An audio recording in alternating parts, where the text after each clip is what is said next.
Domingo de manhã. Para milhões de pessoas, isso significa uma coisa: ir à igreja.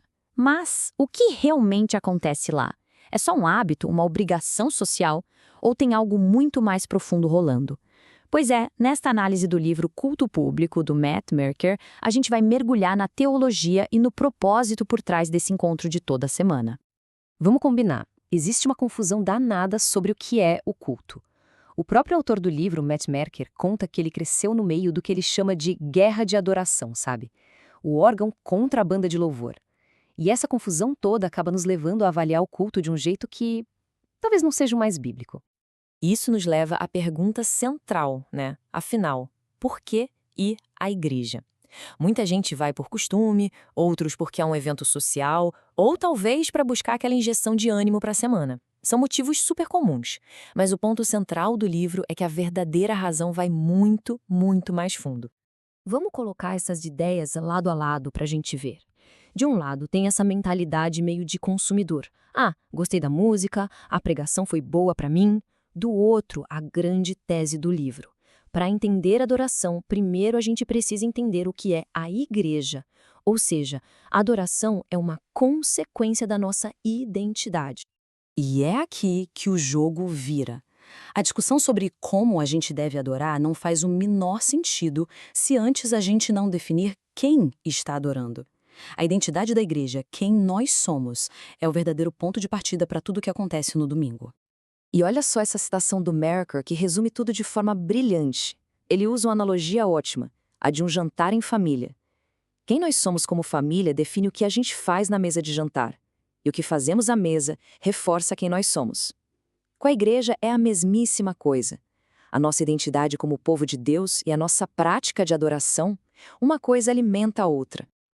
Então, que identidade é essa? O livro destaca 3 imagens bíblicas super poderosas. Primeiro, a igreja é um posto avançado do reino, tipo uma embaixada de uma cultura totalmente diferente. Depois, ela é o templo sagrado, o lugar onde a presença de Deus habita hoje. E, por fim, é o corpo de Cristo, onde cada membro ajuda o outro a crescer. São essas 3 imagens que definem quem somos e, claro, o que fazemos quando nos reunimos.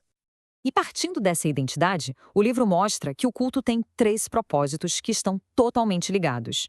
Não é uma questão de escolher um deles, mas de entender como os 3 dançam juntos. Esses propósitos são exaltação, que é a dimensão vertical, o nosso louvor voltado para Deus, edificação, a dimensão horizontal, onde a gente ministra uns aos outros, e a evangelização, a dimensão que olha para fora, para o mundo. Elas não competem entre si, na verdade, são partes de uma coisa só. Vamos olhar de perto a exaltação, o louvor que a gente oferece a Deus. O Merker destaca que esse louvor é uma mistura de seriedade. Afinal, estamos diante de um Deus que é fogo consumidor, com a alegria da ressurreição e uma profunda gratidão pela obra de Cristo. Agora, o que é fascinante é que, ao mesmo tempo em que a gente exalta a Deus, a gente também edifica uns aos outros. É como diz lá em Efésios, estamos falando entre si. Mesmo quando o canto é para Deus, as verdades que a gente canta estão fortalecendo e encorajando a pessoa do nosso lado. É um ministério que acontece o tempo todo, uns com os outros. E a evangelização? Bom, aqui vem o ponto-chave do livro. O culto precisa ser evangelístico, claro, mas isso não significa que o visitante que não é cristão seja o público-alvo principal. Pelo contrário, a evangelização mais poderosa acontece quando um mundo olha para uma comunidade que adora a Deus de verdade e se ama profundamente. A exaltação e a edificação são o motor da evangelização. Certo. Se a identidade e os propósitos estão claros, como é que se decide o que fazer no culto? Isso nos leva para uma ideia fundamental, o princípio regulador. E calma, ao contrário do que o nome parece dizer, isso não é uma camisa de força. Na verdade, é uma estrutura que traz liberdade. Mas o que é esse tal princípio? De um jeito bem simples, é a convicção de que Deus não nos deixou no escuro. Na sua palavra, Ele mesmo nos deu os elementos essenciais do culto. Então, em vez de a gente perguntar o que a gente quer fazer hoje, a pergunta vira o que Deus nos instruiu a fazer. Para deixar isso bem prático, o livro divide a coisa em 3 categorias. Os elementos são as ações que a Bíblia manda a gente fazer, tipo ler a palavra, pregar, orar, cantar e celebrar as ordenanças.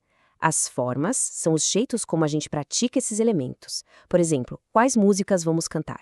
E as circunstâncias são os detalhes práticos, como o horário do culto. O princípio regulador se aplica principalmente aos elementos, aquilo que é essencial. E o resultado disso tudo é surpreendente. Longe de prender, esse princípio liberta. Ele liberta os pastores daquela pressão de ter que inventar uma novidade toda semana. Ele protege a consciência dos membros, que não são forçados a fazer algo que não tem base bíblica. E o mais importante, ele mantém o foco em Deus, e não na gente. Para a gente fechar, vamos conectar tudo isso com uma ideia final muito poderosa. Todos nós somos moldados por rituais, quer a gente perceba, quer não. A ordem que fazemos as coisas é muito importante. E para explicar isso, o livro usa uma analogia que, olha, ninguém ia imaginar. Um drive-thru de fast food. É isso mesmo. Segundo Merker, até um drive-thru tem a sua própria liturgia. Pensa só na estrutura. Começa com um desejo, a fome. Isso leva a um pedido, a escolha no cardápio. Exige um sacrifício, o pagamento. E termina na comunhão, quando a gente recebe a comida. Essa sequência, que é sempre igual, vai moldando nossos desejos e ações. Ela nos treina a buscar satisfação imediata de um jeito bem específico. E isso nos deixa com uma pergunta final, que é de botar a gente para pensar. Se rituais do dia a dia, como um simples drive-thru, nos moldam de maneiras tão poderosas, para que será que o ritual intencional e ordenado por Deus do culto público está nos formando? A resposta do livro é clara. Ele nos molda para sermos o povo que Deus nos chamou para ser, adoradores que exaltam a Ele, edificam uns aos outros e testemunhamos para a glória dele.